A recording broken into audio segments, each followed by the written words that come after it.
পৰিয়ালবৰ্গৰ হৈ সম্বৰ্ধনা আমি যাচিছো। এয়া মৃগেন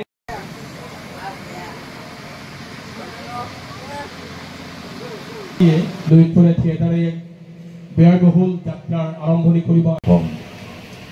যে অসমীয়া ভাষা সাহিত্যৰ সাধনা অসমৰ প্ৰান্তে প্ৰান্তে কমি যোৱাৰ সবা সময়তে চাঞ্চোৰাঙৰ মন মগজুত যি নাট্য চেতনাই প্ৰবাহিত হৈ আছে আৰু অসমীয়া ভাষা সাহিত্য সংস্কৃতিৰ বাবে তেওঁ যি অৱদান আগবঢ়াবলৈ গৈ আছে বা তেওঁ আগবঢ়াই আছে, এয়া আমি সকলো প্ৰতিজন অসমীয়াই তেওঁক চেলুট জনোৱা উচিত।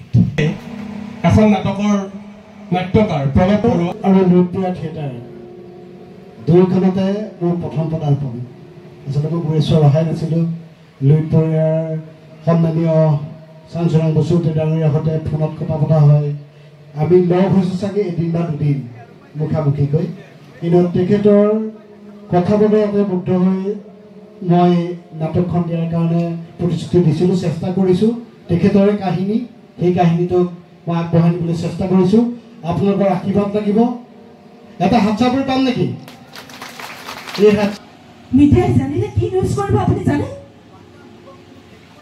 ৰাকা মোৰ বাবে কোনো ফেক্টৰে নহয়, হয় ফেক্টৰ। ৰাকা কেনেকুৱা মানুহ তুমিও জানা। তোমাৰ থানাতে 15টা 20টা কেছ পৰি আছে, কেছে পৰি আছে, কিন্তু মানুহটো কোন চিনি পাই জানো? আজিলৈকে এখন ফটোকা উদ্ধাৰ কৰিব পৰা নাই। সেইটো কিন্তু হয় মেডাম, চবে মাথো বগা দাড়ি বগা চুলিৰে ভুবকা মানুহ এটাকে দেখিছে, কিন্তু কিবা আকাৰতো থাকিব পাৰে। প্লিজ মোক ক্ষমা কৰি দিয়ক। ৰাকাই যাক ক্ষমা কৰে তাক কোনে একো কৰিব নোৱাৰে, আৰু যাক মাৰিম বুলি কয় তাক কোনেও বচাব নোৱাৰে। যাৰ বাবে মই কলেজ যাবলৈ এৰি দিলোঁ, সপোন পূৰাবলৈ মই নোৱাৰিলোঁ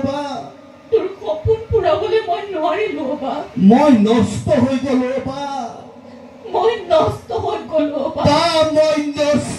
ছোৱালী।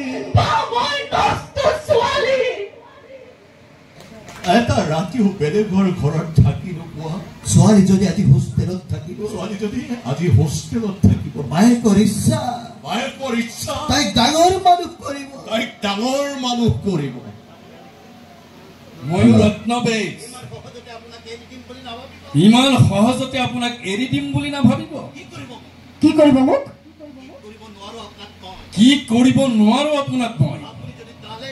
আপুনি যদি ডালে ডালে, ময়ো কিন্তু পাতে পাতে, হুলেৰে হুল কেনেকে উলিয়াব লাগে ময়ো তাক ভালকৈ জানো। চেলেঞ্জ কৰিছে, মোৰ লগত চেলেঞ্জ কৰিছে। হাৱা